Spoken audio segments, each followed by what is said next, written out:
ప్రార్థన చేసుకుందాం. మరి కళ్ళు మూసుకుందామా? ప్రార్థన చేసుకుందాం.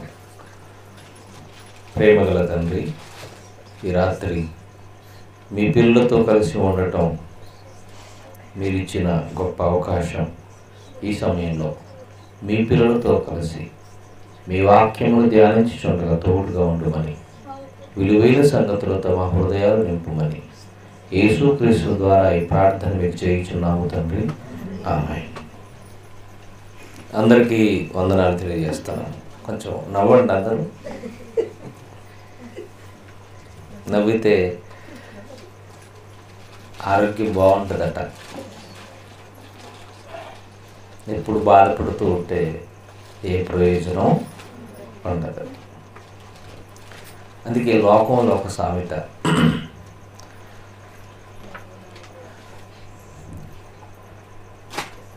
లోకంలో ఏం చెప్పారంటే నవ్వు గురించి, నవ్వకపోవటం ఒక రోగం, అదొక భోగం అన్నట్టు మాట్లాడారండి ఒక ఆయన. నవ్వటం అనేది చాలా మంచిది. నవ్వమన్నారు కదా, ఎప్పుడు చూసినా అని ఇచ్చుకుంటూ కూర్చుంటే ఎలా బాగుంటుందా? అది కాదు, నవ్వవలసిన సమయంలో నవ్వాలి. ఓకే అండి. కాబట్టి దేవుడిలో మనం నిత్యం ఆనందించే వారిగా ఉండాలి. బైబిల్లో ఒక మాట చదువుకుందాం. మరి ఫిలిప్పీ పత్రిక 4వ అధ్యాయము 4వ వచనం. ఫిలిప్పీలకు రాసిన పత్రిక 4వ అధ్యాయం 4వ వచనం. ఎల్లప్పుడూ ప్రభువునందు ఆనందించండి. చూసారండి, ఎల్లప్పుడూ ప్రభువునందు ఆనందించండి. మర్చిపోతారేమో, మరలా చెబుతున్నాను, ఆనందించండి. ప్రభువులో ఆనందించండి అంటున్నారు. చూడండి, దేవుడిలో ఆనందించాలి అంటున్నాడు భక్తుడు. ఆ దేవుడిలో ఆనందం దేంట్లో దొరుకుతుంది? దేవుడిలో ఆనందం అంటే వాక్యంలో ఆనందించటమే. కొంతమంది తిని ఆనందిస్తారు, కొంతమంది టీవీలు చూస్తూ ఆనందిస్తారు, కొంతమంది మోసం చేసి ఆనందిస్తారు, కొంతమంది పాపం చేసి ఆనందిస్తారు, కొంతమంది ఎదుటి వాళ్ళను దోచుకొని ఆనందిస్తారు. కానీ దేవుడు మనల్ని అలా కాదు ఆనందించమన్నది. ఆనందించండి, ప్రభువునందు ఆనందించండి. మరలా చెప్పుచున్నాను, ఆనందించండి. అది ఒక్కరోజు కాదట, 2 రోజులు కాదట, ఎల్లప్పుడూ అన్నాడు. చూడండి, ఎల్లప్పుడూ ప్రభువునందు ఆనందించండి. ప్రభువులో ఆనందం అనేది ఎలా ఉంటుందో ఎవరికి అర్థమవుతుంది అని అంటే, దేవుడిలో ఆ ప్రభువులో ఆనందాన్ని రుచెరిగిన వారికి తెలుస్తుంది, అందరికీ తెలియదు. దేవుల్లో ఎదుగుతున్న వారికి ప్రభువులో ఉన్న ఆనందం దొరుకుతుంది. ప్రియమైన దేవుని వల్లగా ఈరోజు ఒక మంచి పాఠాన్ని మనం వాక్య భాగంలో నుంచి నేర్చుకుందాం. ఒక మంచి భాగాన్ని మనం నేర్చుకుందాం. దేవుళ్ళో ఎదగటం అంటే ఎలా ఉంటుంది అనేది మనం నేర్చుకుందాం. ఏమండి, దేవుడిలో ఎదగటం, దేవుళ్ళో ఎదగటం. కొంతమంది మాటలు చూసారు ఎలా ఉంటాయంటే, సైకిల్ మీద తిరుగుతున్నవాడు బైక్ కొనుక్కొని బైక్ మీద తిరుగుతున్నాడు అనుకో, ఏమంటారు? అబ్బోయ్ మనోడు ఏమవుతున్నాడు, డెవలప్ అవుతున్నాడు అంటారు. ఈ బైక్ మీద తిరిగిన తర్వాత కొంతకాలానికి కారు వేసుకుని తిరుగుతున్నాడు అనుకో, ఇప్పుడు ఏమంటారు? మనోడు బాగానే ముందుకెళ్తున్నాడు, బాగానే డెవలప్ అయిపోతున్నాడు అన్న వాళ్ళు లేకపోలేదు. అంటే లోకం ఏం చూస్తుందంటే, డబ్బు సంపాదించుకుంటే లోకం దృష్టిలో గొప్ప ఎదగటం అనుకుంటున్నారు. సైకిల్ మీద తిరిగేవాడు బండి మీద తిరుగుతుంటే, బండి మీద తిరిగేవాడు కారులో తిరుగుతుంటే, పురిపాకలో ఉన్నవాడు ఒక మంచి ఇల్లు కట్టుకొని మంచి కొత్త ఇంట్లో నివాసం ఉంటుంటే, అప్పటిదాకా చిరిగిపోయిన బట్టలు వేసుకున్నవాడు కాస్త రంగు బట్టలు వేసుకొని తెల్లగా పుల్లగా తిరుగుతూ ఉంటుంటే, ఇవి చూసి లోకం ఏమంటది? మనడు బాగానే ఎదుగుతున్నాడండోయ్ అంటారు. ఇది లోకం దృష్టిలో ఎదుగుదల అంటే. మరి ఈ ఎదుగుదల దేవుని సంబంధమైనదేనా, దేవుళ్ళు ఎదగటమేనా అనేది కూడా మనం బైబిల్ బట్టి అర్థం చేసుకోవాలి. ఈ ఎదుగుదల దైవిక సమైన ఎదుగుదలేనా? ఇది దైవికమైన ఎదుగుదల కాదు. ఏమంటే దేవుడు అండి మనం ఎదగాలి, డెవలప్ అవ్వాలి, వర్ధిల్లాలని మన గురించి కోరుకున్న గొప్ప వ్యక్తి అండి. మన తండ్రి మన గురించి ఏం ఆలోచించాడు అని అంటే, నా పిల్లలు గొప్పవారు కావాలి అని ఆలోచించాడు. అందుకని ఆదికాండం 1:28 మన ఆది తల్లిదండ్రులను ఏమని దీవిస్తున్నాడో చూడండి. ఆదికాండం 1:28 ఏమని దీవిస్తున్నాడు దేవుడు మన తల్లిదండ్రులను? దేవుడు వారిని ఆశీర్వదించను ఎట్లనగా, మీరు ఫలించి అభివృద్ధి పొంది విస్తరించి భూమిని నిండించండి. మీరు ఫలించాలి, అభివృద్ధి పొందాలి. ఇది ఎవరి దీవెన? దేవుడి దీవెన.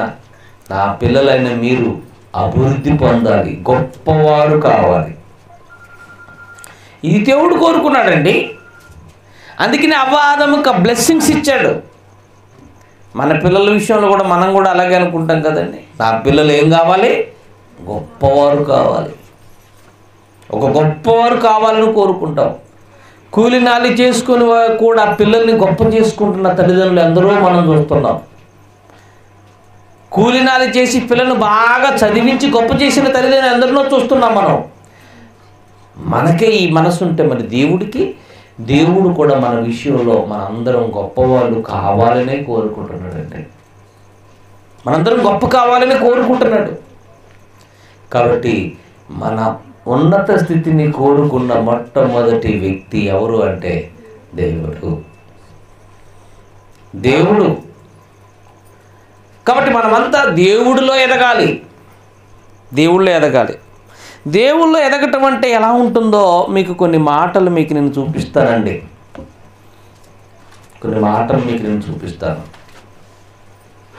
దైవికమైన ఎదుగుదల. కొంతమంది చాలా సంవత్సరాలుగా దేవుడి దగ్గరికి వెళ్తుంటారు, అంటే ప్రార్థనకి వెళ్తుంటారు. ఎన్ని సంవత్సరాలు అయింది? 20 సంవత్సరాలు లేదు అనుకుందాం. 20 సంవత్సరాలుగా దేవుని దగ్గరికి, అంటే దేవుని మందిరానికి వెళ్తున్న, వాక్యం వింటున్న వారిలో ఏ విధమైనటువంటి ఆ గ్రోత్, ఆ అభివృద్ధి, దైవికమైన ఎదుగుదల లేదనుకోండి, ఏం బాగుంటుందో చెప్పండి. వారు ఎదిగారో లేరో తెలియాలంటే బైబిల్లో ఏదైనా ఒకటి అడిగి చూడాలి. ఎంత ఎదిగారో తెలియాలంటే. నేను 20 సంవత్సరాల విశ్వాసినండి, 30 సంవత్సరాల విశ్వాసినండి, 20 సంవత్సరాలుగా దేవుని బిడ్డనండి, 30 సంవత్సరాలుగా దేవుని బిడ్డనండి మనం చెప్పుకుంటున్నాం. కానీ మనం దేవుడిలో ఎంత ఎదిగాం? అరే, ఒక దావీదుడి గురించి అడిగితే చెప్పలేరు, ఒక ఇర్మియా ప్రవక్తని గురించి అడిగితే చెప్పలేరు, ఒక మోషేని గురించి అడిగితే చెప్పలేరు. దేవుళ్ళో మనం ఎలా ఎదిగినట్టు చెప్పండి? దేవుళ్ళు ఎదగటం అనంటే వాక్యంలో ఎదగటం. చూడండి ఒకసారి కొరింథీయులకు రాసిన మొదటి పత్రిక 8:7 కొరింథీయులకు రాసిన 2వ పత్రిక 8:7 పౌలు గారు చూడండి ఏమంటున్నాడు. కొరింథీయులకు రాసిన 2వ పత్రిక 8:7 మీరు ప్రతి విషయములో అనగా విశ్వాసమందును, ఉపదేశమందును, జ్ఞానమందును, సమస్త జాగ్రత్త యందును, మీకు మా ఎడల ఉన్న ప్రేమయందును మీరు ఎలా అభివృద్ధి పొందుతున్నారో అన్నారు. చూడండి అక్కడ. ఇప్పుడు కొరింథీ పట్టణంలో ఉన్నటువంటి ప్రజలు దేంట్లో అభివృద్ధి పొందుతున్నారట? దేంట్లోనట? ఉపదేశమందును, జ్ఞానమందును, సమస్త జాగ్రత్త యందును, మీకున్న మా ఎడల ప్రేమయందును మీరు ఎలా అభివృద్ధి పొందుతున్నారో అంటున్నాడు. అంటే మనం డెవలప్ అవ్వాల్సిన దేవుడి దగ్గర దేంటి అనమాట? జ్ఞానంలో గొప్పవారిం కావాలి, ఉపదేశంలో గొప్పవారిం కావాలి, విశ్వాసంలో గొప్పవారిం కావాలి, జాగ్రత్తలో గొప్పవారిం కావాలి, ప్రేమలో గొప్పవారిమి కావాలి. ఇవి దైవికమైన ఎదుగుదల. అంటే కొంతమంది చెప్తుంటారు, చూడండి, ప్రభువుని నమ్ముకున్నానండి, నా కష్టాలన్నీ పోయానండి, చక్కగా నేను నా కుటుంబం చాలా హ్యాపీగా ఉన్నామండి, చాలా గొప్ప చేశాడండి మమ్మల్ని దేవుడు అని అంటారండి. అంటే లోక సంబంధంగా దేవుడు దీవిస్తే అది ఎదిగినట్ల అభివృద్ధి అనేది మన దేశంలో మనం ఏం చూస్తున్నామండి? మన భారతదేశం అభివృద్ధి పొందుతున్న దేశం అంటారండి. అమెరికా వెళ్ళండి, అది అభివృద్ధి పొందిన దేశం, డెవలప్ అయిన కంట్రీ అది. అలాని దేవుళ్ళు గొప్పగా వాళ్ళు ఏమైనా ఉన్నారంటే లేరండి. దేవుడిలో ఎదగలేదు, కానీ లోక సంబంధంగా వారు ఎదిగారు. ఎందుకంటే దైవికమైన ఎదుగుదల వేరు, లోక సంబంధమైన ఎదుగుదల వేరు. దైవికమైన ఎదుగుదల అంటే సంవత్సరానికి ఒక పెళ్లి చేసుకుంటారు. చెప్పండి, దేవుడు ఏమన్నాడంటే తాళి కట్టావంటే చచ్చేదాకా మీ బంధం దిగిపోదు అన్నాడు దేవుడు. ఇది దేవుని వాక్యం అర్థమైతే ఒక్క భార్యతోనే జీవితాంతం గడపాలి. ఇది నీకు దేవుడు అర్థమైతే, వాక్యం అర్థమైతే. అలా కాకుండా సంవత్సరానికి ఒక పెళ్లి చేసుకుంటాడు. నీకేమర్థమైంది? దేవుడు ఏమర్థమయ్యాడు నీకు? వాక్యం ఏమర్థమైంది? కొంతమంది అలాంటి వాళ్ళు కూడా ఉన్నారు కదండి. సంవత్సరానికి ఒక పెళ్ళి, 6 నెలలకు పెళ్ళిళ్ళు. ఇలాంటి వారు దేవుళ్ళు ఎదిగారు అనుకోవటం పొరపాటు. అమెరికా ఎదిగింది దేంట్లో తెలుసా? లోక సంబంధంగా ఎదిగింది. మీరు ఇక్కడ మన ఇండియాలో అయితే మన దేశానికి ఆ దేశానికి తేడా ఒక ఎగ్జాంపుల్లో మీకు చెప్తాను.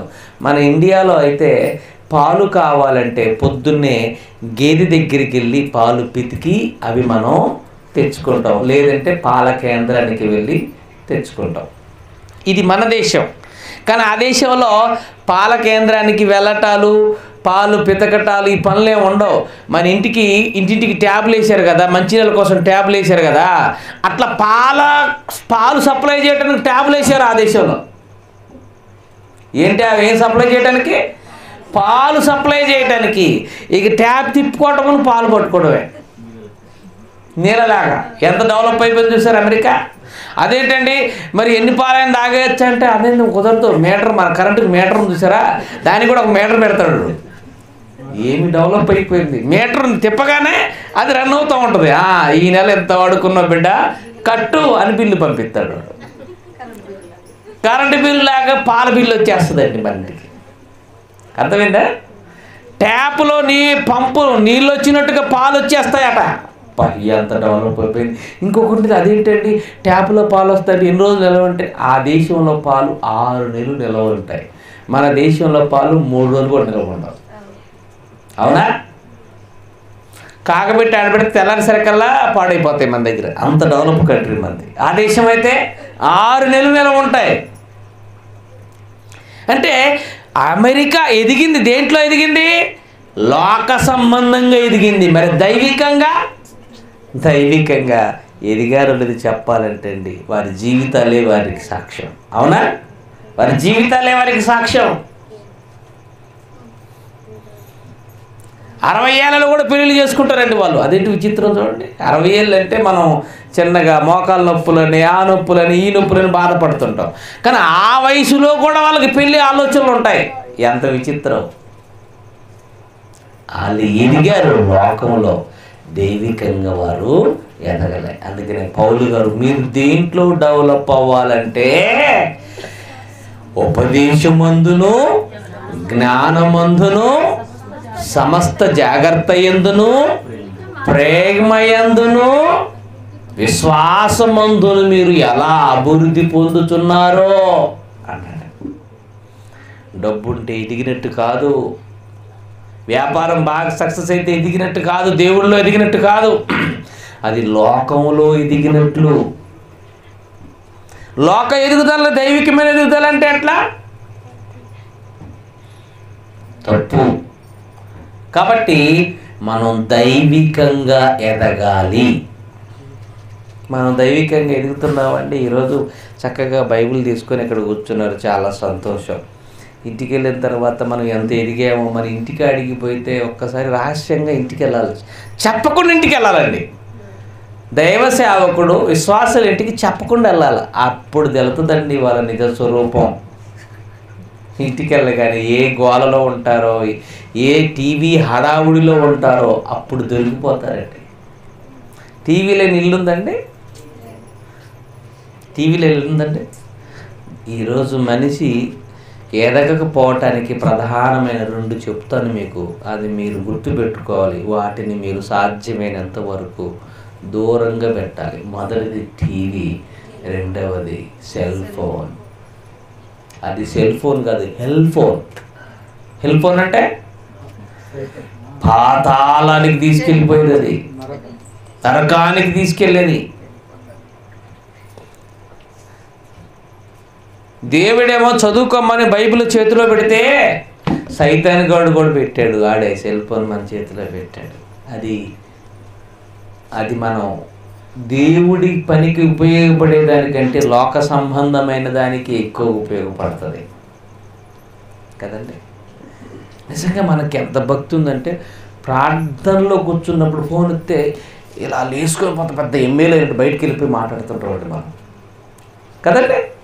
పెద్ద ఎమ్మెల్యే నువ్వు, మరే నీ పక్కన 3 బాడీ గార్డ్స్ ఉన్నారు, మరే పెద్ద సీక్రెట్ ఫోన్ వచ్చింది, మరి పక్కకి వెళ్ళి మాట్లాడిపోతేట పక్కకెళ్ళి మాట్లాడుతుంటారండి.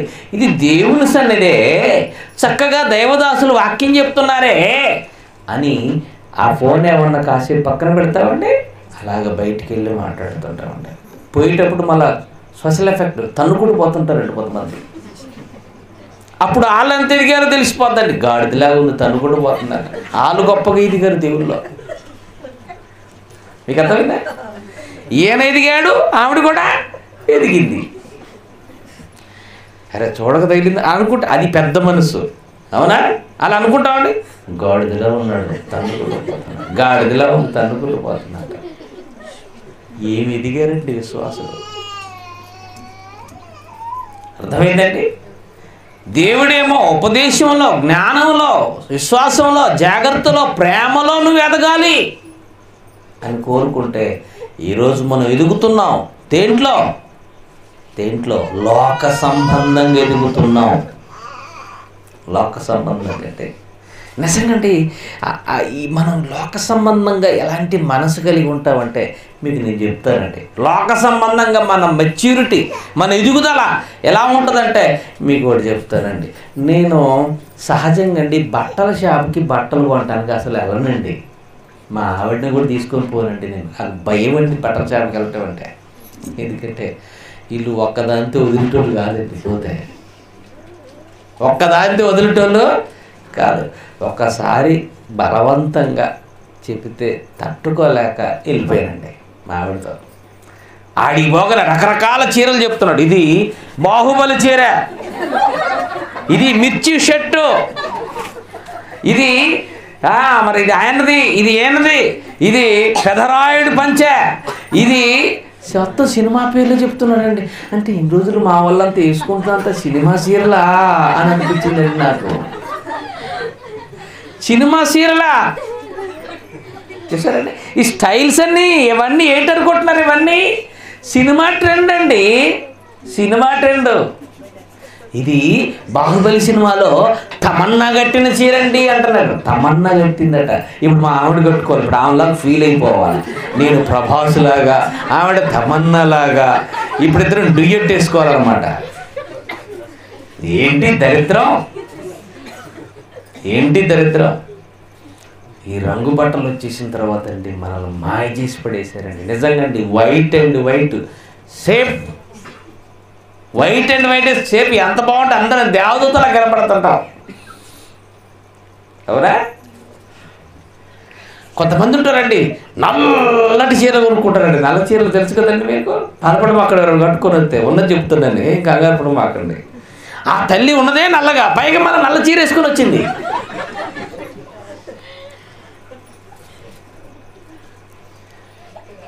నిజంగా అండి వైట్ వేసుకుంటే నల్లగా ఉన్న చక్కగా కనపడతారు, అవునా? ఇవన్నీ ఈ స్టైల్స్ అన్నీ వాళ్ళు నేర్పించినాయి, మనకి బలవంతంగా వృద్ధేస్తున్నారు. మనం ఇంకా ఎంత ఎదిగిపోయామంటే లోక సంబంధంగా ఎంత ఎదిగిపోయామంటే అండి, పక్కింటి ఆవిడ తాడు తెచ్చుకుందంటే పాపం ఇకేం చచ్చిపోయినట్టే, భర్త చచ్చిపోయినట్టేనండి.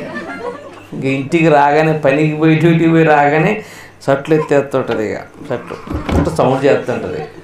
నా బతుకు ఒక సుఖం లేదు, సంతోషం లేదు, నేను చేసుకున్న దగ్గర నుంచి అన్ని కష్టాలే నాకంటే. ఏమైందమ్మా ఈరోజు చాలా వేడివేడిగా ఉన్నామంటే, మరి వేడివేడిగా ఉండక ఏంటి అని మొదలెట్టి నాకు సుఖాన్ని నా జీవితంలో ఒక సుఖం లేదు, సంతోషం లేదు, ఒక మంచి బట్టలు కొనిచ్చేవాడివా, ఒక బంగారం కొనిచ్చేవాడివా అని అంటే, ఇప్పుడు మనకు అర్థమైపోయింది, అబ్బో పక్కింటి వాళ్ళు ఎవరో ఏం తెచ్చుకున్నారు అంతేనమాట. ఆవిడకు ఉంది నాకు లేదు, అది బాధ. సరే, ఆవిడకి ఉంది నాకు లేదు. నిజంగాండి దేవుళ్ళు ఉన్న వాళ్ళకి అలాంటి ఆశ అస్సలు ఉంటుందండి. నీ భర్త స్థాయి ఏంటో, నీ భర్త స్థాయిని బట్టి నువ్వు ఆలోచించు. పక్కన వాళ్ళ గురించి నీకెందుకు గొడవ, పక్కన వాళ్ళకి నీకెందుకు గొడవ చెప్పు.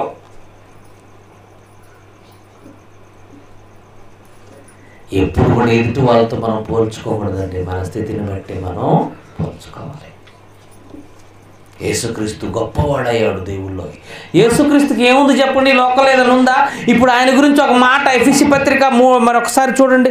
ఎఫెసీలోకి రాసిన పత్రిక 4వ అధ్యాయం 15వ వచనంలో పౌలు గారు ఆయన గురించి అంటున్న మాట చూడండి, ఎంత బాగుంటుందో. ఏమండి ఎఫెసీ పత్రిక మరి 4వ అధ్యాయం 15వ వచనం, ప్రేమ కలిగి సత్యము చెప్పుచు క్రీస్తు వలె మనం ఉండుటకు మనం అన్ని విషయములలో ఎదగాలి. మనమంతా ఒక్క విషయంలో కాదు, అన్ని విషయములో క్రీస్తు వలె ఎదగాలి. ఇందులో 2 మాటలు మనకు కనపడుతున్నాయి. ఒకటి, ప్రేమ కలిగి సత్యము చెప్పుచు క్రీస్తు వలె ఉండుటకు మనం అన్ని విషయాలు ఎదుగుదామంటారంటే, యేసుక్రీస్తు అన్ని విషయాలలో ఎదిగాడు. మీరు కూడా యేసుక్రీస్తు వలె అన్ని విషయాల్లో ఎదగాలి. యేసుక్రీస్తు అన్ని విషయాలలో ఎదిగాడు, మరి మీరు కూడా ఎదగాలి అంటున్నాడు. యేసుక్రీస్తు అన్ని విషయాల్లో ఎదిగాడంటే ఏముంది చెప్పండి? ఆయనకి ఏమైనా బ్యాంక్ బ్యాలెన్స్ ఉందా, ఇల్లుందా, వాకిలుందా? అసలు కనీసం భార్య లేదు, కుటుంబం లేదు, పిల్లలు లేరు, ఒక ప్యాలెస్ లేదు. ఏమంటే ఏంటండి బాబు, ఆయన రాత్రి ఎక్కడ పడుకునేవాడు, ఎక్కడో తలవాల్చుకోవడానికి కూడా స్థలం లేక ఒలీవల కొండకి వెళ్ళిపోయేవాడు, అక్కడే రాత్రి అంతా సమయం ఎక్కువ గడిపేవాడు, అక్కడే ప్రార్థన చేసుకునేవాడు దేవుడికి. పగలు దేవాలయము, రాత్రి ప్రార్థన ఒలీవల కొండకెళ్ళి. ఒకసారి ఒక ఆయన వచ్చి అడుగుతున్నాడు, ప్రభు అని అడ్రస్ చెప్పు అంటే, రాసుకో చెప్తాను, ఆకాశ పక్షుల గూళ్ళు ఉన్నాయి, నక్కలకు బొరియలు ఉన్నాయి, నాకు మాత్రం ఏమి లేదు, నిద్రపోవడానికి కూడా తలవాల్చుకోవడానికి కూడా నాకు స్థలం లేదని చెప్పాడు యేసుక్రీస్తు. అంటే యేసుక్రీస్తు మరి ఎదిగాడని బైబిల్లో చదువుకుంటున్నాం, కనీసం ఆయనకి నిద్రపోవటానికి స్థలం కూడా లేదని బైబిల్లో ఉంది. మరి యేసు ఎదిగాడని ఎలా చెప్పాలి, ఎలా కొలచాలి? ఈ లోక సంబంధమైన కొలతలతో కొలుద్దామా యేసుని? దైవికంగా ఎదిగాడని కొలుద్దామా యేసుని? దైవికంగా ఎదిగాడు ఆయన. యేసుక్రీస్తు ఎదిగాడు దేంట్లో? క్షమలో. ఎంత క్షమించాడండి? ప్రేమలో ఎదిగాడు, క్షమలో ఎదిగాడు, నిజం చెప్పటంలో ఎదిగాడు, ప్రజలను ఆదరించటంలో ఎదిగాడు. ఏమంటే ప్రజల మధ్య జీవించటంలో ఎదిగాడు. ఆయన అన్ని విషయాలలో ఎదిగాడు. జ్ఞానంలో, ప్రేమలో, దయలో, జాలిలో, కరుణలో, క్షమలో, అన్ని విషయాల్లో ఆయన ఎదిగాడు. మనం కూడా అలాగే ఎదగాలి. పేతురు వచ్చాడు ప్రభు దగ్గరికి, ప్రభువా మరి నాకు నా సహోదరుడి మీద విరోధం ఉంది, ఎన్నిసార్లు క్షమించాలయ్యా అని అడిగి అంటున్నాడు. పేతురుకు తొందర ఎక్కువ కదండి. అడిగిన వాడు సమాధానం వచ్చేదాకా ఉండాలిగా, ఉండట్లే. ఎన్నిసార్లు క్షమించాలయ్యా అని 7 మార్లు మట్టుకా అంటున్నాడు అండి. అంటే 8వసారి వాడి సంగతి చూడొచ్చు అన్నమాట. అది పేతురు గారి ఇంటెన్షన్. 8వసారి వాడి సంగతి ఏంటో చూడొచ్చు. ప్రభువు చూడు, అసలు ఒకసారి క్షమించడమే ఎక్కువ, 2 సార్లు క్షమించడమే ఎక్కువ, 7 సార్లు అంటే ఇంక ఎక్కువకే ఎక్కువ. కాబట్టి 7 సార్లతో ఆపేస్తాడు నా ప్రభువారు అని 7 సార్లు మట్టుకు ఆ ప్రభు అంటే కాదు నాయన, 7 ఏళ్ళ మట్టుకు 70 ఏళ్ళ మట్టుకు అని చెప్పాడు. ఎన్ని ఏళ్ళ మట్టుకు అని చెప్పాడు? 70 ఏళ్ళ మట్టుకు. అంటే అర్థం ఏంటి? ఎప్పటిదాకా క్షమించాలి మనం మన సోదరులని? ఎప్పటిదాకా క్షమించాలమ్మా మన చుట్టూ ఉన్న వారిని? చచ్చేదాకా క్షమించాలి. చచ్చేదాకా క్షమిస్తావా? అప్పుడు పేతురు అనుకున్నా, ప్రభువా చంపేసేవు కదయ్యా, 8వసారి వాడిని చంపేద్దాం అనుకున్నావు, నువ్వు నన్ను చచ్చేదాకా క్షమించమని చెప్పి నన్ను చంపేస్తున్నావు కదయ్యా అని అంటాడు. చచ్చేదాకా క్షమించటం అదే దేవుడిలో ఎదగటం అంటే. అది దేవుళ్ళు ఎదగటం అంటే. యేసుక్రీస్తు ఎదిగాడు కదా, పౌలు గారు అంటున్నాడు కదా, క్రీస్తు వలె సత్యము చెప్పుచు ప్రేమ కలిగి అన్ని విషయాలలో మనం క్రీస్తు వలె ఎదుగుదాము అంటున్నాడు. చూడండి, అన్ని విషయాలలో మనం ఎదగాలి అని కోరుకుంటున్నాడండి. మరి మనం అన్ని విషయాలు ఎదగలుగుతున్నామా? ప్రార్థనకు వచ్చే విషయంలో మన మెచ్యూరిటీ ఎంత, మన డెవలప్మెంట్ ఎంత? కొంతమంది ప్రార్థన అయిపోయే ముందు వస్తుంటారండి. అసలు ప్రార్థనకి ఎప్పుడు రావాలో తెలుసా? దేవుని సన్నిధికి ఎప్పుడు రావాలో తెలుసా? ప్రారంభం అవ్వటంతోనే మనం రావాలి. వస్తామండి అలా? ఇక్కడ సేవకుడు పాటలు పాడుకుంటూ చప్పట్లు కొట్టుకుంటూ ఏమండి ఇక్కడ కూర్చొని చూస్తూ ఉండాలి. ఎవరు వస్తుంటారు ఆయన చూస్తూ ఉండాలి. కానీ తొందరగా రారండి. అయిపోయే ముందు వచ్చేటోళ్ళు కొంతమంది ఉంటారు, మధ్యలో వచ్చేటోళ్ళు కొంతమంది ఉంటారు. నీ దేవుడికి నీవు ఇచ్చే సమయం ఎంత, అది నీ ఎదుగుదలను బట్టి ఆధారపడి ఉంటుంది. కొంతమంది ఇక్కడ ఉండటానికి ఇష్టపడలేరు, కొంతమంది ఎక్కువ సమయం ఉండలేరు. వీళ్ళు ఇక్కడ ఎందుకు ఉండలేరంటే వాళ్ళకి ఈ రుచి తెలియలేదు. వాళ్ళకి ఇంకా ఈ రుచి ఎరగలేకపోయారు. వాళ్ళు దేవుడి సన్నిధిలో ఉండే ఆనందం ఏంటో వాళ్ళకు తెలియదు. ప్రియమైన దేవుని పిల్లలారా, తెలియదు కనుకనే వారు బాధ ఇక్కడ కూర్చొని ఇబ్బంది పడుతూ ఉన్నారు. దేవుడిలో ఆ రుచిని ఎరగలేదు కనుకనే ఇక్కడ ఇబ్బందిగా అనిపిస్తూ ఉంటుంది. అంతే. ఎందుకండి ఇప్పుడు 9:30 అవుతుందండి. ఇంకొక గంట వాయించాను అనుకోండి, మీ మొఖాలన్నీ మాడిపోతాయండి. ఎప్పుడు ముగిస్తాడా అని ఎదురు చూస్తుంటారని నాకెళ్ళి, ఇప్పుడు ముగిస్తాడని ఎదురు చూస్తుంటారని మీరు నాకెళ్ళి. అవునా కదా?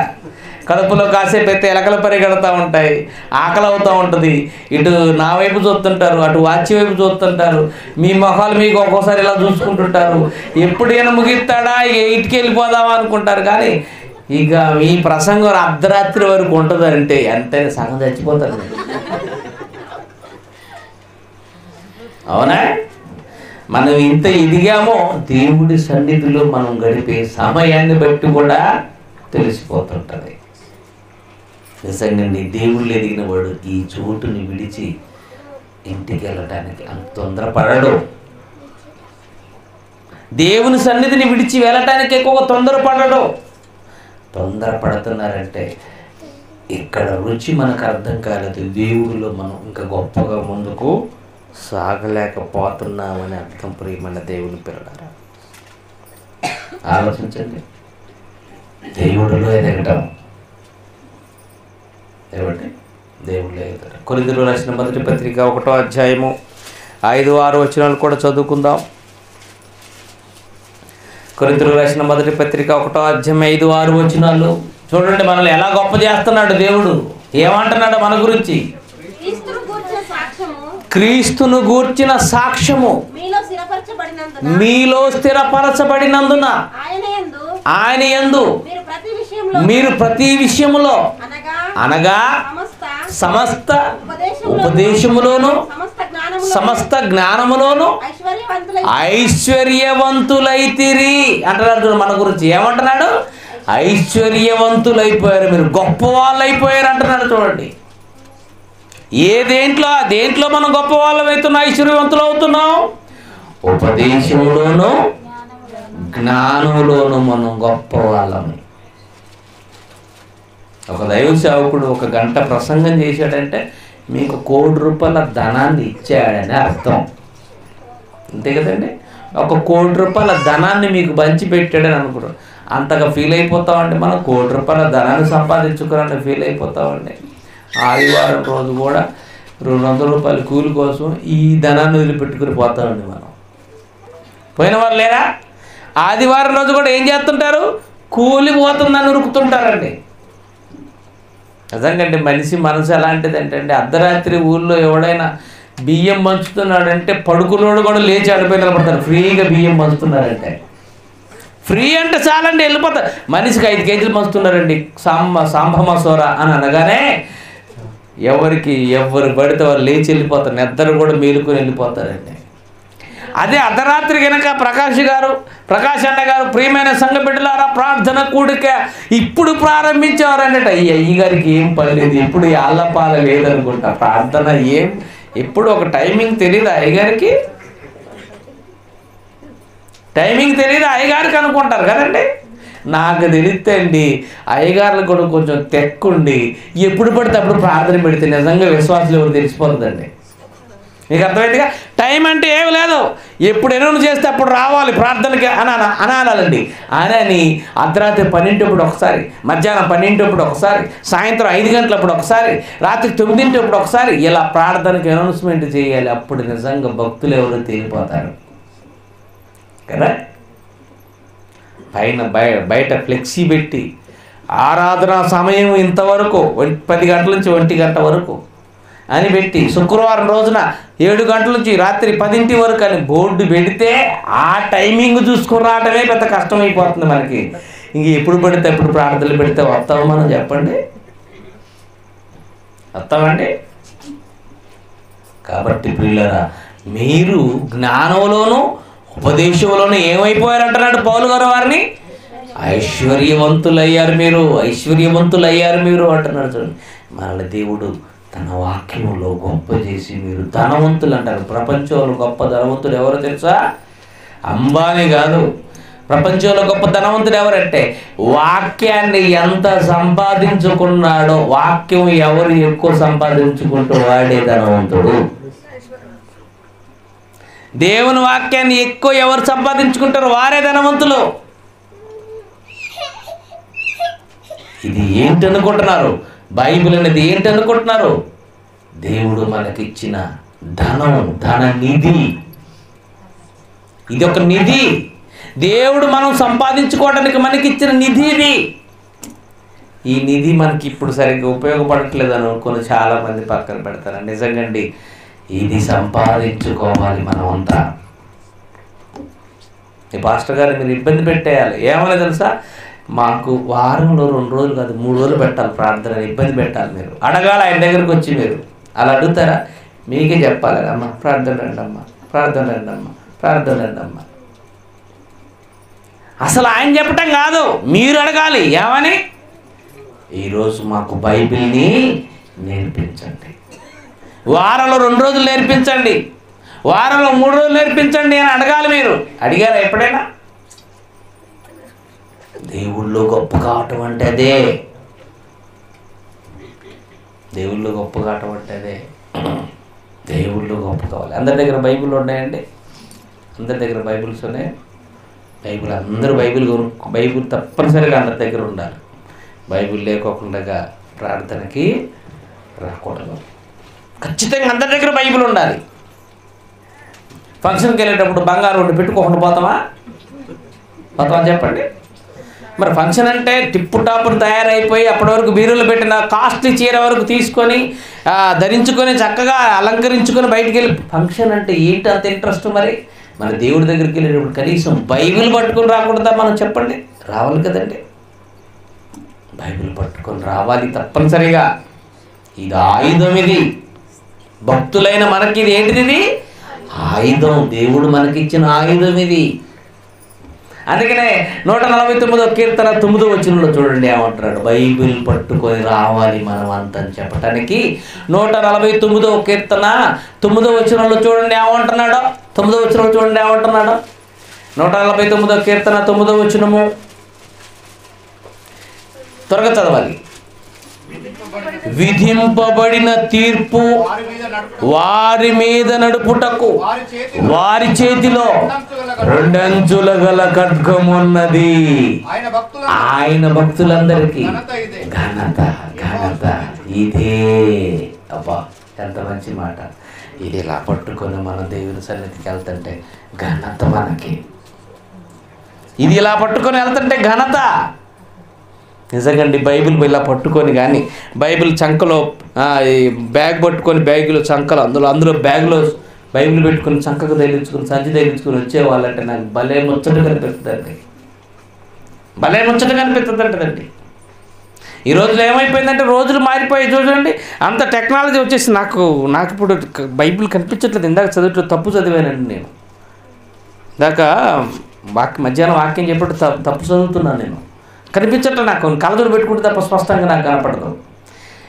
ఒకప్పుడు బాగా కనపడేది, కనిపించట్లేదు.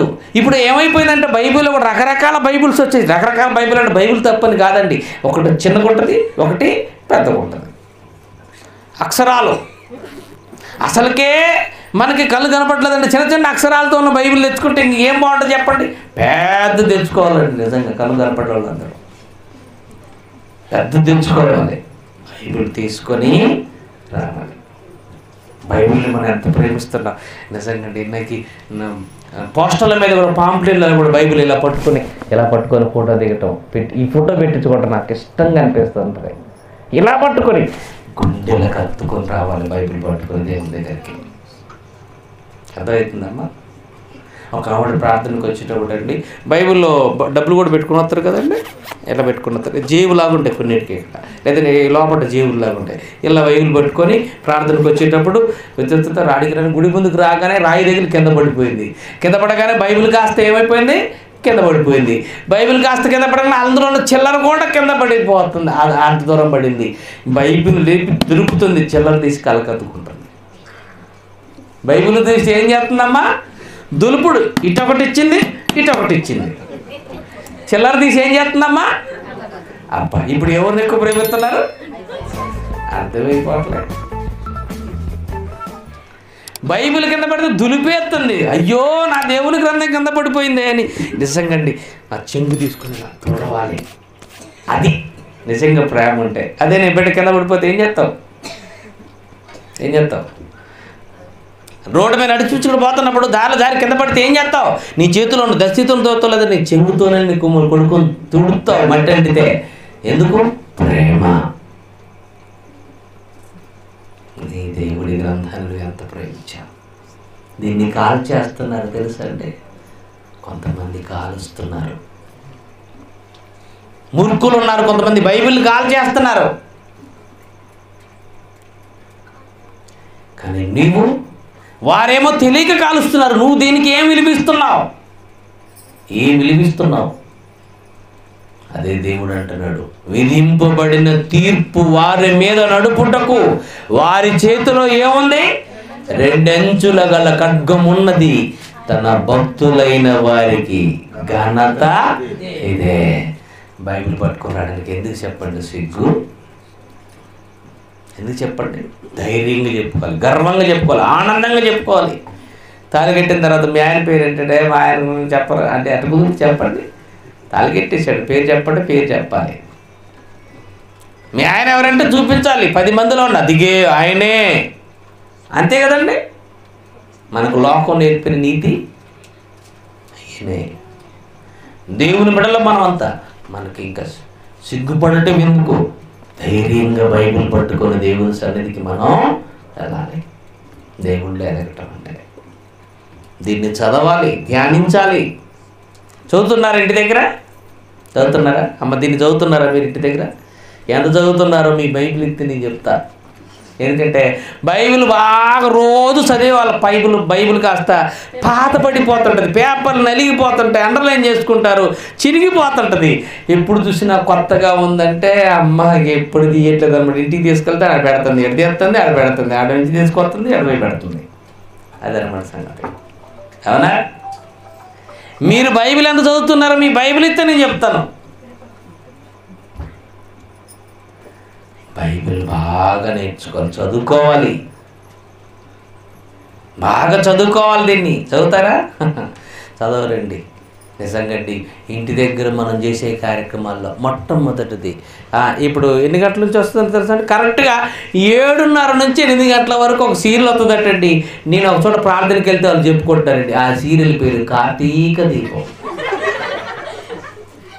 మీరు చూసే ఉంటారు, నాకు తెలుసు. అందరూ తెలుసా మన టైమింగ్స్ కూడా.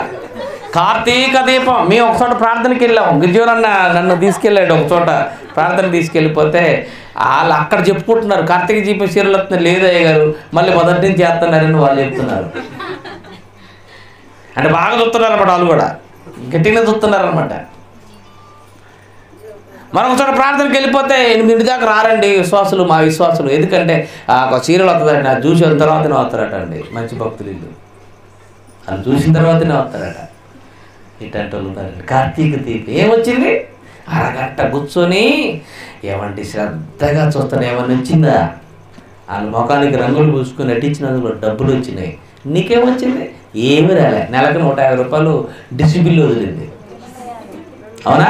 250 రూపాయలు డిష్ బిల్లు, కరెంటు బిల్లు నీదే. టీవీ ఖర్చు, టీవీ కొరకు చూడ డబ్బులు నీవే, కరెంటు బిల్లు నీదే, డిష్ కట్టే డబ్బులు కూడా నీవే. నీకు ఇలా వదిలింది. వాళ్ళకి ఏం వదిలింది?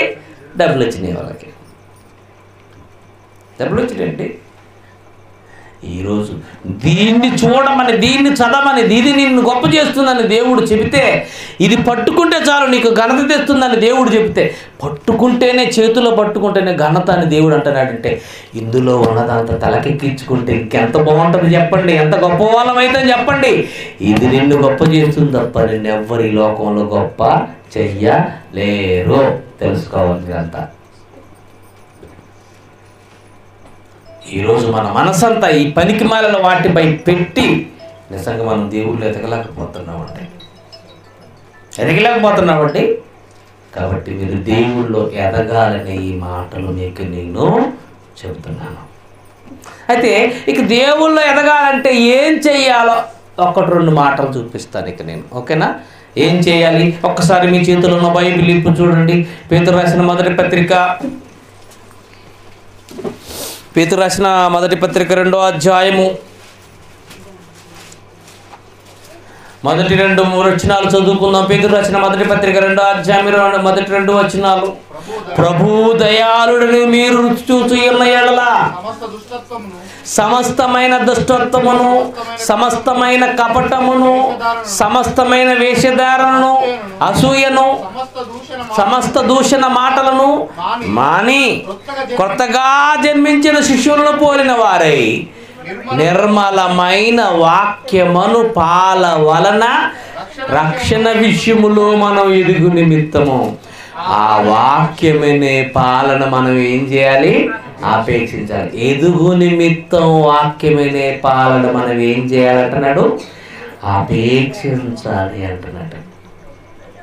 అంటే దేవుని వాక్యం అనే పాలన రోజు మనం ఏం చేయాలమ్మా? త్రాగాలి, బాగా తాగాలి. ఇవి పాలు అంటున్నాడు. చూడండి, వాక్యం అంటే ఏంటనుకుంటున్నారు? పాలు. ఆపేక్షించడం అంటే త్రాగండి అని, ఆస్వాదించండి అని, స్వీకరించండి అని. నువ్వు ఎదుగు నిమిత్తం నువ్వేం చేయాలి? ప్రతిరోజు కూడా వాక్యమనే పాలన ఆపేక్షించాలి. మరి ఆపేక్షిస్తున్నావు వాక్యమనే పాలనే? పాలు అనగానే లోకం ఏం చెప్పిందండి? పాలు అనగానే సంపూర్ణ ఆహారం. పాలు అంటే సంపూర్ణ ఆహారమే కదండి. పాలు తాగిన వాళ్ళు ఎవరైనా బాగుంటారు. పాలు తాగిన వాళ్ళు ఎవరైనా బాగుంటారు. నిజంగా ఒరిజినల్ పాలు, పిండిన పాలు పిండినట్టే కొంచెం గోరువెచ్చగా చేసుకొని తాగితే ఎంత బలమండి. స్వచ్ఛమైన పాలు, తల్లిపాలు అంటే స్వచ్ఛమైన పాలు. అలాంటి తల్లిపాలు లాంటి వాక్యాన్ని దేవుడు మనకిచ్చాడు. ఇది తాగితే మనం ఏమవుతాం? దేవుడిలో ఎదుగుతాం. ఈరోజు మనం దేవుళ్ళు ఎదగపోవడానికి కారణం ఏమిటంటే ఇది తాగట్లేదు. ఏం తాగుతున్నాం? సీరియల్ తాగుతున్నాం. సీరియల్ని బాగా చూస్తున్నాం అండి. చూడట్లేదా? అది శ్రద్ధగా వింటున్నాం. 1, 2 ఈ మధ్య కాలంలో అండి రాత్రి 10 నుంచి ఏ ప్రోగ్రామ్ అవుతుందంటే జబర్దస్త్, ఎక్స్ట్రా జబర్దస్త్ అట. ఎక్స్ట్రా జబర్దస్త్ ఏమవుతుంది? అందులో కుళ్ళు జోకులు, పనికిమాలిన జోకులు, సెటైర్లు, పంచులు, ఇవే కదండి అందులో ఉండేది. అవి చూసేవారు కొందరు. ఈరోజు మనిషి ధ్యాస అంతా లోక సంబంధమైన లోక సంబంధమైన వినోదాలను ఆస్వాదిస్తున్నాడు తప్ప దైవికమైన వాక్య సంబంధమైన దానిని ఆస్వాదించలేకపోతున్నాడు. అందుకే మనిషి ఎదగట్లేదు. అందుకనే నాకు తెలిసినంత వరకు అండి వీటన్నిటిని పక్కన పెట్టాలండి. వీటన్నిటిని పక్కన పెట్టాలి. ఇంట్లో టీవీ కట్ చేసి పక్కన పెట్టాలి. సాధ్యమైనంత వరకు సెల్ ఫోన్లో దేవుని వాక్యం వినటానికి మాట్లాడుకోవడానికి మాత్రమే ఉపయోగించాలి. వీటిని దూరంగా ఉంచినంత కాలం మనం వీటిని దూరంగా ఉంచి దేవుడికి దగ్గర అవుతాం. వీటిని దూరం చేయకపోతే అది మనల్ని ఆకర్షిస్తుంది, మనల్ని అందులో లాక్కుని వెళ్ళిపోతుంది. ఇప్పుడు మన దేవుని పిల్లలు కదండి. కాబట్టి మీరంతా రక్షణ విషయంలో ఎదుగు నిమిత్తం వాక్యమైన పాలన ఏం చేయాలంటున్నాడు? అపేక్షించండి, త్రాగండి, అపేక్షించండి. వాక్యమైన పాలు తాగుతారా? తాగాలి. ఇక మనం ఎదగాలంటే ఏం చేయాలో మరొక మంచి మాట చూపిస్తాను మీకు. 92వ కీర్తన భాగం మనం చూడగలిగితే 12వ వచనం నుంచి, కీర్తన భాగం 92వ అధ్యాయం 12వ వచనం నుంచి మనం చదువుకుందాం. చూడండి ఏమంటున్నాడో. కొరింథీయులకు రాసిన కీర్తన భాగం 92వ అధ్యాయం 12వ వచనం నుంచి, నీతిమంతులు ఖర్జూర వృక్షము వలె మువ్వవేస్తారు, లెబనోను మీద దేవదారు వృక్షము వలె వారు ఎదుగుదురు. యెహోవా మందిరములో నాటబడిన వారై మన దేవుని మందిర ఆవరణములో వారు వర్ధిల్లుదురు. దేవుని మందిరములో నాటబడిన వారు ఎవరైతే ఉన్నారో వారు వర్ధిల్లుతారు అంటున్నాడు దేవుడు. దేవుని మందిరానికి ఎగ్గట్టుకోకుండా ఎవరు వస్తారో ప్రతి ఆదివారము, ప్రతి శుక్రవారము ఇలాంటి ప్రత్యేక సమయాలలో దేవుని మందిరానికి ఎవరైతే వస్తారో వారు మందిరావరణములో ఏమవుతారు? వర్ధిల్లుతారు, ఎదుగుతారు. మనం ఎదగాలంటే ఇక్కడ ఎదగాలి. ఇక్కడ ఒదిగినంత కాలం మనం దేవుళ్ళు ఎదుగుతాం. ఇక్కడ ఏముంది అంటే దేవుని వాక్కులు మనకు వినపడతాయి. దేవుడు మనతో తన మాటల ద్వారా మాట్లాడతాడు. ఆ వాక్యం అనే పాలతో మనం ఏమవుతుంటాం? బాగా పెరిగి పెద్దవాళ్ళం అవుతుంటాం దేవుళ్ళో. అర్థమైందంటే మీరు వాక్యానికి దూరంగా ఉంటే మీరు అస్సలు ఎదగరు. కొంతమంది ఉంటారండి, కొంతమంది అంటే ఈరోజు వస్తారు, మళ్ళీ ఎప్పుడు వస్తారో వాళ్ళకు కూడా తెలియదు. వాళ్ళు ఏమి ఎదుగుతారు? మన పిల్లాడు రోజు స్కూల్కి వెళ్తేనే కదండి పాఠాలు వచ్చేది. బాగా చదువు రావాలంటే ఏం చేయాలమ్మా? మన పిల్లాడు బాబు రోజు స్కూల్కి పోతే చదువు వస్తుందా? నెలకోసారి పోతే వస్తుందా? రోజు పోతుంటే చదువు వస్తుంది. లేదు మమ్మీ ఇవాళ పోతా నేను, మళ్ళీ పరీక్ష రోజు పోతాను అనుకో, ఖచ్చితంగా ఫెయిల్ అవుతున్నాడు. అవునా? మనం కూడా ఎప్పుడో ఒకసారి దేవుని సన్నిధికి వచ్చామనుకోండి, ఇంకేం ఎదుగుతామండి? అప్పుడు ఎట్టన్నాం, ఇప్పుడు అట్నే ఉంటాం. దేవుళ్ళు ఎదగాలంటే ఎక్కడ ఉండాలి మన సమయం ఎక్కువ? దేవుని మందిరావరణములో నాటబడాలి. దేవుని మందిరావరణంలో నాటబడితే అప్పుడు దేవుడు ఏం చేస్తాడు? మనల్ని వర్ధిల్ల చేస్తాడు. దేవుళ్ళు ఎదగటానికి ప్రధానమైన కారణం ఇదే. కానీ కొందరు ఏం చేస్తున్నారట? హెబ్రీ పత్రిక ఒకసారి 10వ అధ్యాయం 24వ వచనం చదువుకుందామా? కొంతమంది ఏం చేస్తున్నారు? హెబ్రీలకు రాసిన పత్రిక 10వ అధ్యాయం 24వ వచనం చూడండి ఏమంటున్నాడో పౌలు గారు. హెబ్రీలకు రాసిన పత్రిక ప్రియమైన దేవుని వారు చూడండి 24వ వచనం 10:24. కొందరు మానుకొనుచున్నట్లుగా సమాజముగా కూడుకొనుట మానక. కొందరు ఏం చేస్తున్నారటమ్మా? మానుకుంటున్నారట. మానుకోవటం అంటే ఏం పోతాంలే, ఏం పోతాం, ఎప్పుడో సరిపోతే పోలే, ఎలాంటి వాళ్ళు ఉంటారండి. కొంతమంది ఉంటారండి ప్రార్థనకు వచ్చేటప్పుడు, కొంతమంది కుటుంబంలో నలుగురు అనుకోండి, ఇద్దరే వస్తారండి. మళ్ళీ వచ్చేవారు వీళ్ళు మిస్ అయితే వాళ్ళు వస్తారండి. మళ్ళీ అలా హాజరు వేసుకోవడానికి వచ్చేవాళ్ళు ఉంటారండి. ఆయన నువ్వు వాక్యం అంటే నీకు మంచిది, నీ భర్త వాక్యం అంటే నీ భర్తకు మంచిది, నీ పిల్లల వాక్యం అంటే నీ పిల్లలకు మంచిది. ఎవరి ఎదుగుదలకు వారు ఖచ్చితంగా ఏం వినాలి? వాక్యం వినాలి. ఇది చెప్పండి, మా ఆయన మంచి ఆరోగ్యంగా ఉండడానికి నేను ఫిట్గా తింటానండి, మా ఆయనకి ఏం పెట్టలేదు ఎవడని అంటాడు. అట్లా మీ ఆయనకు భోజనం పెట్టడం మానేసి నువ్వు బుర్రగా తిని రోజు మీ ఆయన మంచుకుంటాడేమో. ఆయన తింటే ఆయన బాగుంటాడు, నువ్వు తింటేనే నువ్వు బాగుంటాడు, నీ కొడుకు తింటే నీ కొడుకు బాగుంటాడు. నా ఆవిడ ఏంటమ్మా మీ పిల్లగాడు బక్కకున్నాడు, వీడి సరిగ్గా తినడండి అంటే అది తినట్లేదు కనుక వాడు బక్కగా ఉన్నాడు. మీరు మంచిగా వేళకు 3 సార్లు తింటున్నారు కనుక మీరు బాగున్నారు. వాళ్ళు వింటే వాళ్ళు కూడా బాగుంటారు. దేవుళ్ళు ఎవరు వాక్యం వింటే వాళ్ళు బాగుంటారు. అంతే తప్ప నువ్వు వాక్యం వింటే అది మీ ఆయన గుర్తించదు. నువ్వు దేవుడు వాక్యం వింటే నువ్వు ఆత్మీయంగా నువ్వు బాగుంటావు. మీ ఆయన వాక్యం వింటే ఆయన బాగుంటాడు. కొంతమంది అలాగే వంతులు అనమాట. ఈరోజు నువ్వు వెళ్ళి వచ్చేవారు నేను వెళ్తాను. అర్థమవుతుందంటే కానీ దేవుడు అంటున్నాడు, కొందరు మానుకొనుచున్నట్లుగా సమాజంగా కూడుకొనట నీవు మానొద్దు. మానొద్దు అంటే మేము మానేస్తామని వీళ్ళు అంటున్నారు. మానొద్దు అని ఆయన అంటే మానుతామని వీళ్ళు అంటున్నారు. అందుకే దేవుళ్ళు ఎరగటం లేదు. ఎన్ని సంవత్సరాలు చూసినా ఒకే ఒక పాట పాడుతుంటారు. 20 సంవత్సరాల విశ్వాసి 30 సంవత్సరాల విశ్వాసి కూడా ఒక పాట పాడుతుంటారు. చిన్న గొర్రె పిల్ల నేను యేసయ్యా, మెల్లమెల్లగా నన్ను నడిపోయా, స్పీడ్ ఎక్కువైతే నాకు సొక్కొస్తుందయ్యా, సొక్కొత్తే కింద పడుతున్నాయా, పరిగెత్తలేదయ్యా.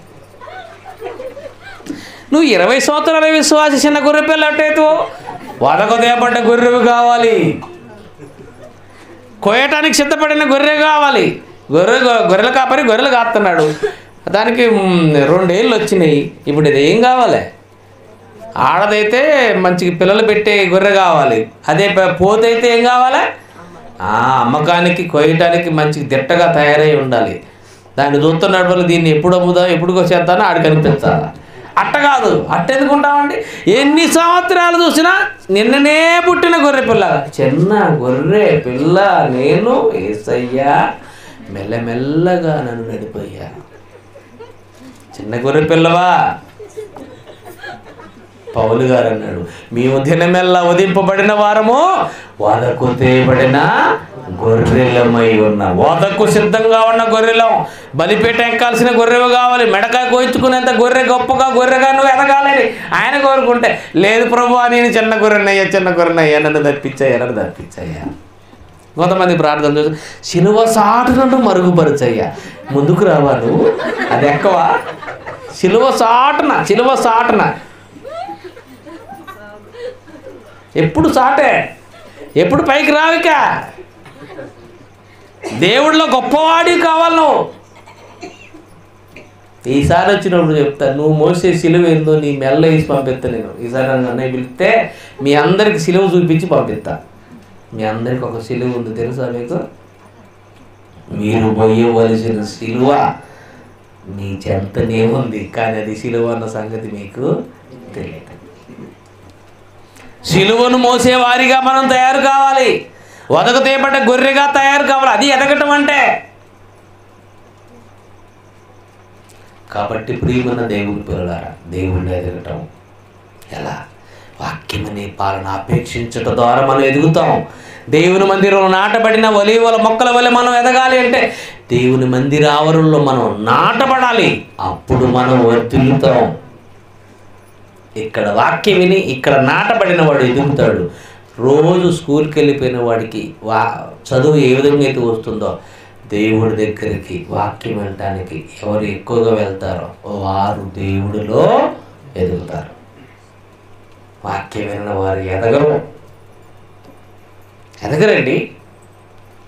కాబట్టి పిల్లరా, మీరందరూ ఎదిగిన పిల్లలుగా ఉండాలనే ఈ మాటలు నేను తెలియజేస్తున్నాను. ఈ మాటలు మీకు నేను తెలియజేస్తున్నాను. పౌలు గారు ఒక సంఘంలో ఎలాంటి మాటలు, ఆ సంఘంలో ఉన్నటువంటి ఆ బిడ్డలు ఏ స్థితిలో ఉన్నారో ఒక మాట చెప్తున్నాడండి. కొరింథీయులకు రాసిన మొదటి పత్రిక 3వ అధ్యాయంలో ఏం చెప్తున్నాడు చూడండి. పౌలు గారు ఏం చెప్తున్నాడు? కొరింథీయులకు రాసిన మొదటి పత్రిక 3వ అధ్యాయం 1వ వచనం నుంచి. అమ్మ అందరు తీయాలా? సహోదరులారా, ఆత్మ సంబంధమైన మనుషులతో మాట్లాడినట్లు నేను మీతో మాట్లాడలేకపోతిని. శరీర సంబంధమైన మనుషులే అనియు, క్రీస్తునందు మీరు ఇంకా పసిబిడ్డలే అనియు మీతో మాట్లాడవలసి వచ్చును. అప్పటిలో మీరు బిడ్డలుగా ఉన్నారు కనుక బలము లేదు కనుక బలము చాలకపోయినందున పాలవాక్యమనే పాలతోనే మిమ్మల్ని పెంచి తిని. అన్నంతో అంటే బలమైన ఆహారం అంటే వాక్యములు లోతైన విషయాలతో మిమ్మల్ని నేను పెంచలేకపోతిని. ఎందుకంటే మీరు శరీర సంబంధమైన పిల్లలై ఉండటం వలన ఇప్పుడు బలహీనులై ఉన్నారు కారా. మీలో అసూయ కలహము మీరు శరీర సంబంధులై మనుషు రీతిగా నడుచుకొనుచున్నవారు కారా. నేను పౌలు వాడను అపోల్లో వాడను అని చెప్పుచు మీరు అలా చెబుతున్నారంటే ప్రకృతి సంబంధులైన మనుషులు కారా. చూసారండి, కొరింథీ సంఘంలో కలహాలు ఉన్నాయట. వాళ్ళని అంటున్నాడు మీరు బిడ్డలే, మీరు దేవుళ్ళు ఇంకా ఎదగలే. మీరు ఎదిగిన వారైతే మీలో కలహాలు ఉండవు, అసూయలు ఉండవు. మీరు శరీర సంబంధమైన పసిపిల్లలే అనియు ఆత్మ సంబంధులైన మనుషులతో నేను మాట్లాడినట్టు మీతో మాట్లాడలేకపోతేననియు చెప్పవలసి వచ్చింది అంటున్నాడు. చూడండి, దేవుళ్ళు ఎదిగిన వారితో మాట్లాడినట్టు పౌలు గారు మాట్లాడలేకపోతున్నాడు. వారితో శరీర సంబంధమైన పిల్లలే అని వారితో మాట్లాడుతున్నాడు. చూసారండి, కలహాలు, ద్వేషాలు, పగలు ఎలాంటివి సంఘంలో ఉన్న వారి మధ్య ఉన్నాయంటే వారు ఇంకా ఏం కాలేదు, దేవుడిలో ఎదగలేదన్నమాట. ఎదగలేదన్నమాట. కొంతమంది ఉంటారండి కలహాలు. అస్సలు మన దేవుడి దగ్గరికి వెళ్ళినా కలహాలు మాత్రం మానండి. ఒక పాస్టర్ గారు ఒక అమ్మ పేరు రోషమ్మ అయితే దేనమ్మ అని పేరు పెట్టాడట. ఏ పేరు? రోషమ్మ. అంటే పేరులోనే ఏముంది? పేరులో ఏముందమ్మా? రోషం. రోషం అసలుకే ఆవ రోషమ్మ. అసలు ఏడ గెంత తగిలిన ఆవ రోషానికి వస్తుంది అనమాట. ఇప్పుడు రోషమ్మ అని పేరుంటే ఏ రోషమ్మ కాస్త దేనమ్మ కావాలని దేనమ్మ అని పేరు పెట్టాడట. దేనమ్మ అని పేరు పెడితే ఆవిడ దేవుడి దగ్గర ఉన్నంతసేపు దేనమ్మలాగా ఉంటుంది, బయటికి వెళ్ళిన తర్వాత రోషమ్మలాగా ఉంటుంది. రోషమ్మలాగా ఉంటుందటండి. ఇప్పుడు రోషన్ తగ్గట్లా బయటకు వచ్చి ప్రకాశం లాంటి పాస్టర్ గారు అడిగింది, పాస్టర్ గారు ఏం చేయమంటావు అయ్యా, రోషమ్మ అని పేరు పెట్టావు, దేనమ్మ అని పేరు పెట్టావు, రోషమ్మ అది పోవట్లేదయ్యా, పక్కింటే వాడు అదంటే ఇదంటే నాకు ఆ రోషం వచ్చేస్తుంది.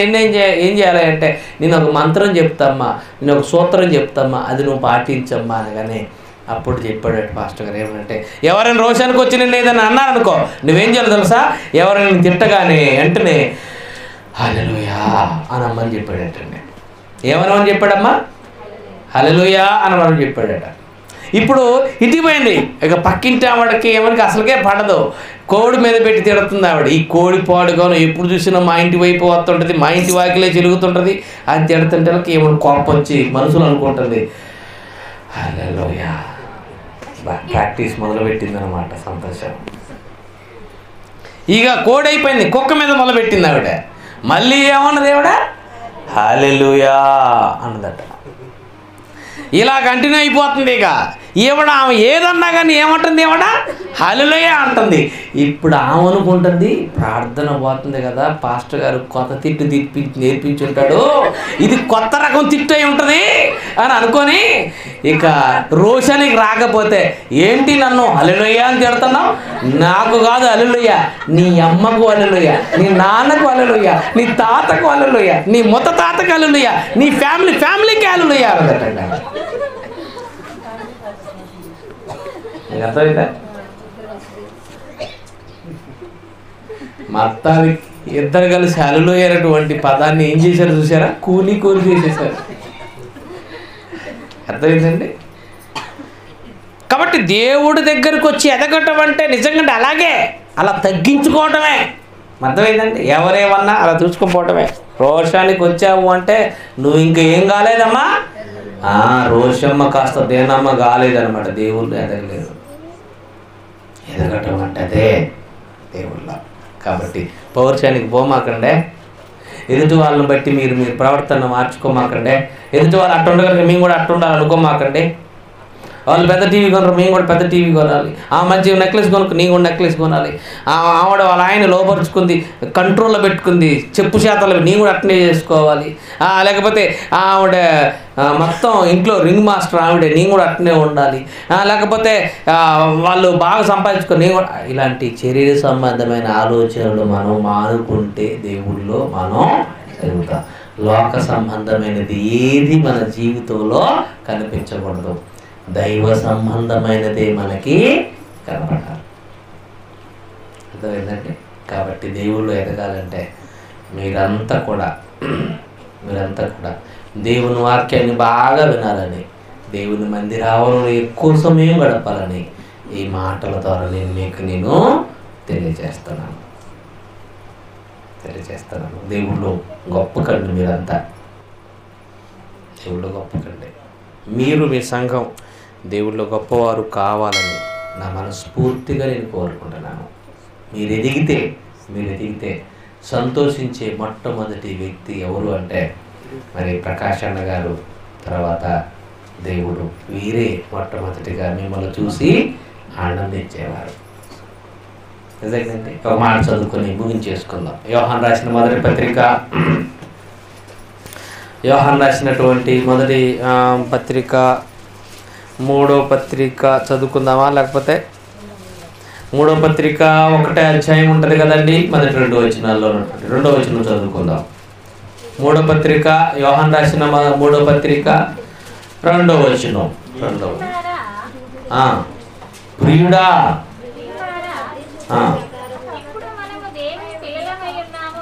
యోహాను రాసినటువంటి 3వ పత్రిక 3వ పత్రిక 1వ అధ్యాయం 2వ వచనం. ఒకటే ఉంది అందులో.